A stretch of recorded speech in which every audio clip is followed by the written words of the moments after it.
উজানের ঢল ও টানা বৃষ্টিপাতে তিস্তা নদীর পানি ক্রমে বৃদ্ধি পেয়ে নীলফামারীর ডালিয়া তিস্তা ব্যারেজ পয়েন্টে বিপদসীমার উপর দিয়ে প্রবাহিত হচ্ছে।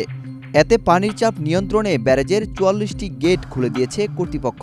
ফলে নদী তীরবর্তী চরাঞ্চলের অন্তত ৪,০০০ পরিবার পানিবন্দী হয়ে পড়েছে বলে জানিয়েছে স্থানীয় পানি উন্নয়ন বোর্ড।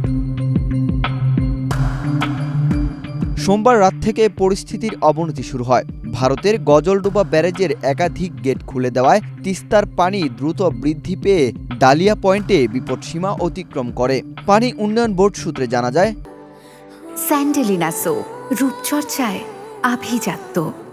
অতিরিক্ত পানির চাপ সামাল দিতে তিস্তা ব্যারেজের ৪৪টি গেট খুলে দেওয়া হয়েছে। তবে এতে নিম্নাঞ্চলে পানি ঢুকে ব্যাপক জলাবদ্ধতা সৃষ্টি হয়েছে। লালমনিরহাট পানি উন্নয়ন বোর্ডের নির্বাহী প্রকৌশলী সুনীল রায় জানান, গজলডোবা ব্যারেজের একাধিক গেট খুলে দেওয়ার কারণেই এই বন্যা পরিস্থিতির সৃষ্টি হয়েছে। তিনি আরও জানান, মঙ্গলবার দুপুর ১২টায় ডালিয়া পয়েন্টে পানির উচ্চতা ছিল ৫২.০ সেন্টিমিটার, যা তখন বিপদসীমার নিচে ছিল।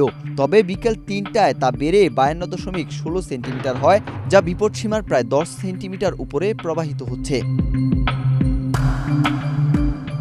এদিকে পানিবন্দী একাধিক পরিবার অভিযোগ করে বলেন, টানা কয়েকদিন ধরে পানিবন্দী থাকলেও এখন পর্যন্ত কোনো ধরনের সহায়তা বা খোঁজ খবর পাননি তারা। বর্তমানে পরিস্থিতি নিয়ন্ত্রণে তিস্তা নদী তীরবর্তী এলাকায় নজরদারি বাড়ানো হয়েছে বলে সংশ্লিষ্ট সূত্র জানিয়েছে। ওয়াহিদ হোসাইন জিহাদ, বাংলাদেশ প্রতিদিন।